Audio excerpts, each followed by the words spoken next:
한 걸음 더 깊이 들어가 볼까요? 오늘은 이데일리 마케팅 센터 권소영 센터장과 함께 이야기를 나눠보도록 하겠습니다. 안녕하세요, 센터장님. 네, 안녕하세요. 네, 새해 복 많이 받으십시오. 네, 새해 복 많이 받으십시오. 네, 자, 새해 첫 이 마케팅 센터의 시각도 궁금합니다. 오늘은 또 어떤 이야기를 나눠볼지 M&A 한번 저희가 앞에서 살짝 보여드렸는데 작년에 이제 시장이 워낙 경기 상황도 안 좋고 정치적인 이슈도 많았고 이런 상황이어서 M&A 시장은 어땠는지 이런 것들 또 자금 흐름을 저희가 파악해 볼 수가 있잖아요. 네. 작년 M&A 시장 한번 정리를 해보고 올해 전망도 한번 나눠보도록 하겠습니다. 자, 일단은 작년에 어땠는지 한번 정리해 볼까요? 일단 작년에 사실 기대감이 좀 있었던 게 네. 금리가 사실 계속 이제 인상 기조였다가 한국만 놓고 보면 미국은 조금 더 빨리 움직였지만 한국만 놓고 보면 2021년부터 계속 금리를 올리다가 2023년 1월부터 이제 동결을 시작했어요. 그렇죠. 그리고 나서 작년 10월에 이제 인하를 시작했거든요. 그래서 작년 초부터 이제는 금리 인하 기조로 접어들겠지 이런 기대감이 그쵸, 좀 있었고 맞아요. 이렇게 금리를 낮추게 되면 시중 유동성이 풍부해지니까 M&A 시장 입장에서 보면 거래도 늘어날 수 있고 아무래도 이제 자금 조달이 쉬워지니까 그러면 빅딜 성사도 많이 이루어지지 않을까라는 기대를 맞아요. 했었는데 네. 이제 한 해 끝나고 집계를 해보니까 전년 대비로 조금 늘어난 정도에 그쳤더라고요. 저희가 매년 이제 연말 한 해가 끝나고 나면 이제 하나증권하고 블룸버그가 집계한 데이터로 기사를 이제 정리해서 쓰긴 하는데 네. 지난해 M&A 건수를 보니까 326건이었고요. 거래 금액으로 보면 37조 9,760억 원 정도였어요. 네. 그러니까 이게 사실 고려은처럼 이제 거래 종료가 되지 않은 딜들은 다 빼고 잔금 납입까지 완료를 해서 거래가 완전히 종료된 것만 이제 포함을 한 거거든요. 사실 M&A라는 게 끝날 때까지 끝난 게 아니거든요. 그쵸, 예. 그러니까 우선 협상 대상자를 선정했다, 혹은 이제 주식 인수 계약을 체결했다. 이것만으로는 그 이후로도 실사 과정에서 이제 많죠. 협상하는 과정에서 여러 가지 이제 결과가 바뀌는 경우가 많아서 일단 잔금 치르고 명의가 바뀐 건들만 이제 집계를 한 건데요. 전년 대비로 보면 거래 건수는 2.8% 늘어난 거고요. 이제 거래 금액으로는 8.5% 증가하는데 그친 거라고 볼 수 있어요. 그러니까 이 그친 거라고 표현을 한 게 사실 이거보다는 더 그렇죠. 늘어날 기대는 거라는 훨씬 기대가 더 컸다는 있었거든요. 거죠. 그리고 이제 건수로만 보면 2021년에 500건이 넘었는데 이게 2022년에 380건으로 줄었고 아무래도 금리 인상 기조에서는 그쵸. 줄어들 수밖에 없었겠죠. 줄어드는 그리고 패턴이었는데. 2023년에 317건으로 더 줄었고 그러다 작년에 소폭 증가한 건데 이 금리 인하에도 불구하고 국내 경기 침체라든가 글로벌 불확실성도 확대가 됐고 이제 제일 중요한 게 기업 몸값에 대한 눈높이 차이. 그러니까 팔고자 하는 쪽과 사고자 하는 측의 너무 이 비싼 거 아니냐. 눈높이가 네. 맞아야 되는데 금리 인하가 되기 시작했으니까 파는 쪽에서는 더 높여받고 싶어라는 이제 인식이 강했고 이제 사고자 하는 쪽에서는 금리 인하 시작한 지 얼마 안 됐는데 너무 높은 거 아니야? 조금 더 떨어져야 되는데 이런 이제 차이가 좀 있었어요. 괴리가 있었네요. 네. 좋습니다. 자, 일단은 조금 기대에는 못 미쳤지만 소폭 증가하는데 좀 그치긴 한 상황입니다. 자, 그러면은 또 작년 저도 이제 M&A 뉴스나 이 이슈들을 챙겨 보면 기억나는 게 근데 큰 빅딜이 없었다라는 기억이에요. 뭔가 우리의 시선이나 이런 M&A가 진행되고 있어? 라는 그런 기억이 잘 없었던 것 같습니다. 아무래도 대형 사모펀드들이 딜을 주도했던 것도 기억이 좀 남고요. 네네. 이 안에서도 좀 온도차가 있었던 것 같아요. 그렇죠. 그러니까 사실 조단위 빅딜은 많지는 않았고 그 조단위 빅딜마저도 대형 사모펀드들이 좀 주도하는 상황이었는데 약간 이제 특징을 좀 보면 네. 예전에는 기업들이 나서서 인수, 그리고 보통 이제 SI라고 하잖아. 전략도 투자자들로 기업들이 나서서 인수하기도 하고 기업하고 사모펀드가 손잡고 인수하기도 하고 이랬었는데 그쵸. 작년에는 거의 사모펀드들이 그러니까요. 주도를 했던 것 같아요. 그러니까 우선 조단위 빅딜 작년에 보면 4건이었는데 이 건수를 보면 2021년에 15건이었고 2022년에 4건이었거든요. 2023년에 2건으로 줄었다가 작년에 4건으로 이제 전년 대비로 2배 늘긴 했는데 이게 2021년 수준에는 한참 못 미치는 그러게요. 정도인 거잖아요. 그것도 이제 상반기 한 건에 불과했고 하반기 들어서 이제 3건이 성사가 되면서 4건이 된 건데 그 상반기 거래된 빅딜 아마 너무 1년 전이라서 기억이 가물가물할 거예요. 그 조단위 빅딜 중에 그 의약품 도매 1위 업체인 지오영 딜이 이제 네네네. 상반기를 장식을 했죠. 그게 블랙스톤이 보유하고 있었던 건데 그거를 이제 MBK 파트너스에 매각을 했고 이제 지주사 지분 72% 그리고 이제 지오영의 명예회장 지분 일부를 해서 이제 총 1조 1,860억 원의 MBK 파트너스가 인수를 한 건데요. 요거 이후로 한동안 이제 빅딜이 없다가 하반기 들어서 이제 티맥스 데이터 인수권이 좀 있었죠. 그렇죠. 그러니까 그 티맥스 그룹이 티맥스 소프트를 스카이레이크에 팔았는데 그 박대현 회장이 이걸 찾아오고 싶어 했었잖아요. 그래서 이 티맥스 소프트를 에코비트를 인수하기 위해서 티맥스 데이터에 스틱 인베스트먼트하고 텍스트 프라이빗 에쿼티로부터 자금을 유치를 했고 그 자금 중에 일부를 티맥스 소프트를 인수하는 데 썼어요. 그래서 결과적으로 보면 스틱과 캡터스 컨소시엄이 티맥스 데이터 72%를 1조 900억 원에 매수를 했어요. 그러니까 이것도 이제 조가 넘었던 딜이었던 거죠. 그 이후에 이제 박대원 회장 그리고 특수관계인이 보유하고 있던 지분, 나머지 지분을 증여를 받아서 지금 티맥스 데이터에 대한 지분 한 94% 확보를 했고 이제 단독 경영을 이제 전환을 했고요. 그 이후 그 두 가지 딜이 이제 약간 이제 눈에 띄는 딜이었죠. 큰 거였죠. 네. 그렇죠. 자, 결국에는 뭐 상반기에는 금리가 높은 상황이었기 때문에 뭐 이런 쪽에서도 사모펀드 쪽에서도 좀 부담이 있는 상황이었고 하반기 들어서 이제 금리 인하 기조로 좀 가니까 조금씩 이제 몇 개의 빅딜들이 좀 더 나왔습니다. 다른 것도 두 개 나머지 뭐가 있었죠? 그렇죠. 그 두 개 중에 한 개가 에코비트였어요. 에코비트. 그러니까 태영그룹이 이제 유동성 위기에 시달리고 이러면서 예, 이제 그렇죠. 알짜 이제 그 구조조정하면서 이제 여러 가지 자구안을 내놓은 것 중에 하나가 에코비트를 팔겠다는 거였잖아요. 에코비트는 굉장히 이제 알짜 기업이었던 그러니까요. 건데 그 IMMP하고 IMM 인베스트먼트가 컨소시엄을 이뤄서 인수를 했어요. 그러니까 TY 홀딩스하고 KKR이 갖고 있었던 에코비트 지분 100%를 2조 700억 원에 인수를 했거든요. 2조에, 이거는 네. 굉장히 이제 딜 규모가 컸던 거죠. 근데 사실 IMMP하고 IMM 인베스트먼트가 IMM 그룹 안에 같이 있긴 하지만 요 두 곳은 같이 딜을 하는 경우가 거의 없어요. 그러니까 그래요? 차이니즈 월이 확실하게 쳐져 있고 이 두 곳이 어떤 딜을 하는지 서로 잘 모르기도 하고 이러더라고요. 그러니까 이제 얘기를 나눠보면 거기 요새 뭐 무슨 행사했대요? 약간 이렇게 물어볼 정도로 차이니즈 월이 그래요? 확실하게 쳐져 있는데 워낙에 이제 에코비트 몸값이 좀 컸었고 이 에코비트 매물을 가져오고 싶으니까 인베하고 피하고 손을 잡아서 인수한 건이에요.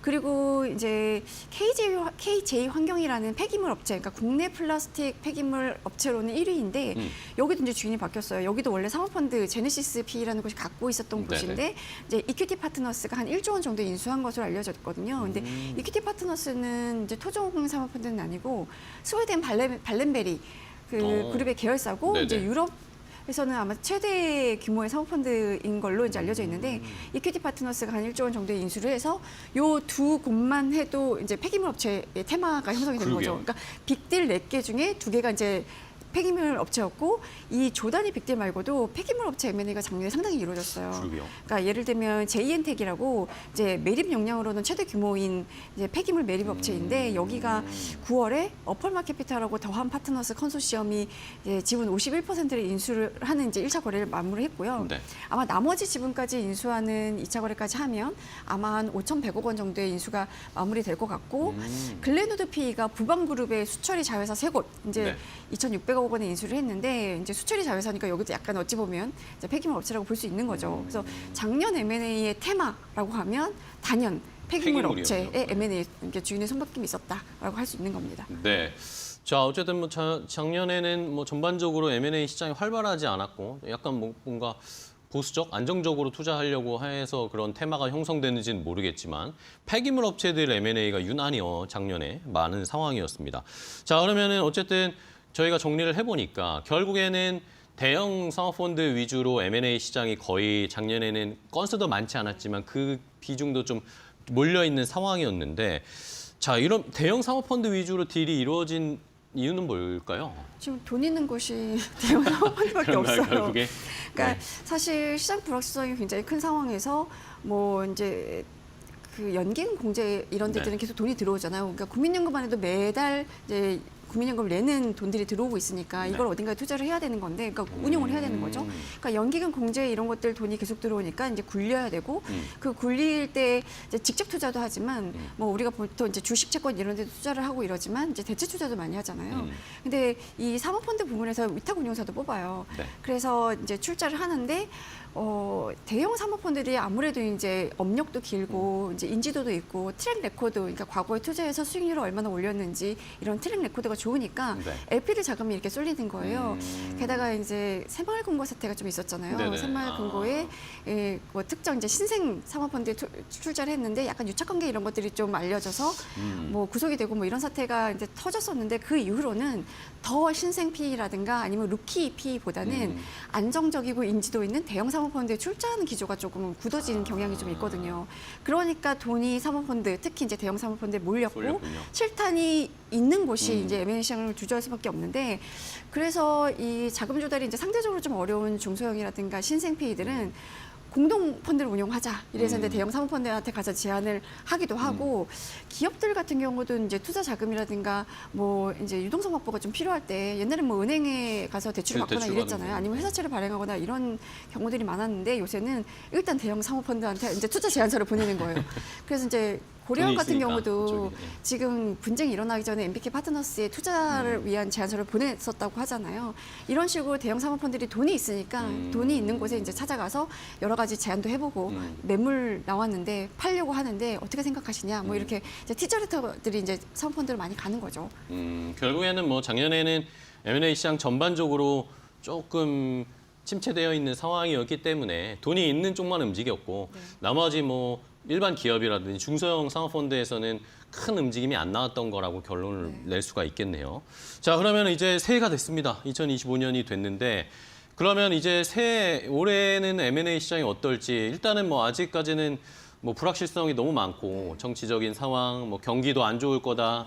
뭐 여러 가지 좀 안 좋은 전망들이 많은데 M&A 시장도 그러면 올해도 좀 약간 작년이랑 비슷할 거라고 보세요? 좀 달라질 거라고 보세요? 일단 M&A 시장을 둘러싼 거시 환경은 말씀하신 대로 좋지는 않죠. 네네. 그러니까 금융 시장의 가장 큰 적은 불확실성인 건데 네. 지금 뭐 일단은 미국 연준이 금리나 속도를 좀 조절하겠다고 한 네. 상황이고 그리고 뭐 국내에서는 탄핵 정국 이게 탄핵 정국이 금방 해결될 상황은 아닌 거잖아요. 네. 이제 대선까지 마무리가 되고 정권이 바뀌어야만 이제 불확실성이 그렇죠. 없어지는 거기 네. 때문에 뭐 거기다 이제 도널드 트럼프 재집권 이후에 뭐 글로벌 무역 전쟁이 발발할 가능성이 굉장히 높고 그렇게 되면 글로벌 경기도 침체될 수밖에 없기 때문에 그 M&A 시장을 둘러싼 거시 환경은 좋지는 않은데 M&A 시장만 놓고 보면 일단은 올해 대어들이 줄줄이 대기하고 있는 상황이긴 그래요? 해요. 그러니까 작년 연말에 일단 SK그룹이 SK 스페셜티 지분 85%를 한인컴퍼니에 매각하기로 계약을 했거든요. 근데 네네. 이 딜 규모가 2조 7천억 원이에요. 오. 그러니까 이게 아직 이제 계약한 상태고 거래가 완료되지 않았기 때문에 작년 수치에는 포함이 안 됐는데 네.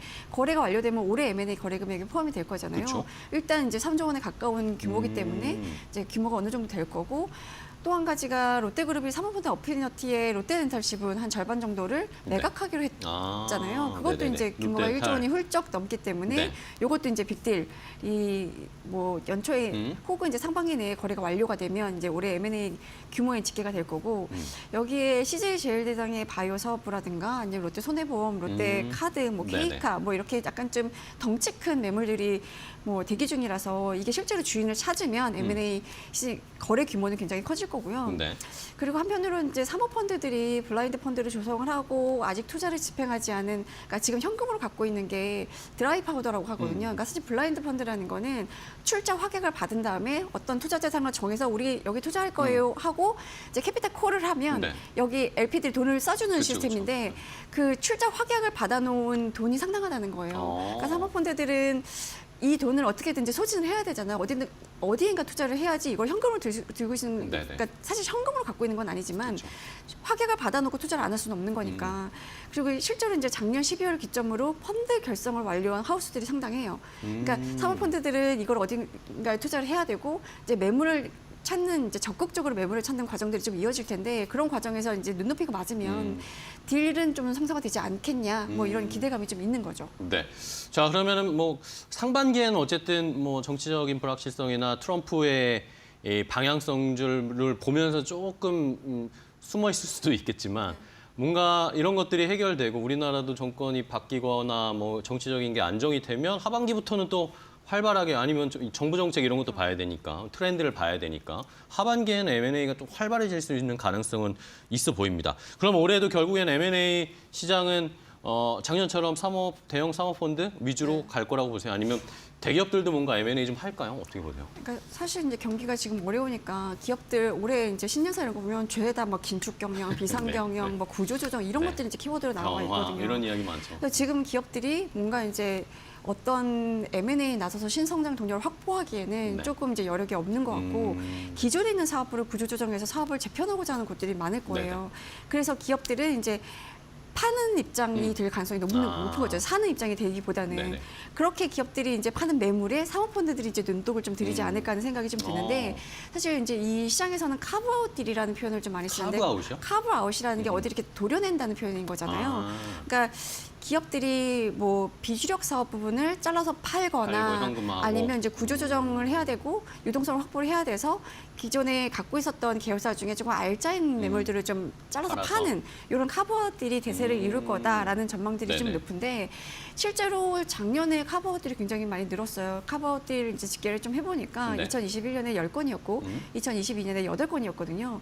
2023년에 10건이었어요. 근데 작년에 18건으로 늘었어요. 카브아웃은 오히려 늘었네요. 그러니까 뭐 에코비티 같은 경우가 대표적으로 태형그룹의 유동성 위기 때문에 나온 카브아웃 딜이었고 뭐 이렇게 이제 기업들은 사기보다는 주로 매물을 내놓는 입장일 거고 이걸 소화해 줄 수 있는 주체가 현재로서는 사모펀드 정도뿐이라서 올해 M&A 시장의 흐름 키워드는 카브아웃 딜이 될 거다라는 얘기들을 좀 많이 하고 있습니다. 카브아웃 형태의 M&A가 많을 거다. 대기업들이 아니면 기업들이 알짜 매물을 내놓고 이걸 현금화해서 또 그 현금 가지고 뭔가를 할 수 있는 그런 전략을 쓸 텐데 그러면은 결국에는 이 사모펀드들이 그걸 받거나 인수하거나 이런 식으로 갈 텐데 결국에는 그런 사모펀드들도 안정된 뭔가 검증된 걸 받겠다는 건가요? 검증된 걸 사겠다라는 건가요? 이제 이 사모펀드 운용사들이 카브아웃 그 매물들이 굉장히 매력적이라고 보는 이유가 네. 기업들이 이 카브아웃 딜에 나설 때는 어쨌든 간에 사업을 재편하는 과정에서 비주력인 것들을 빼거나 유동성에 좀 어려움을 겪고 있는 그룹들이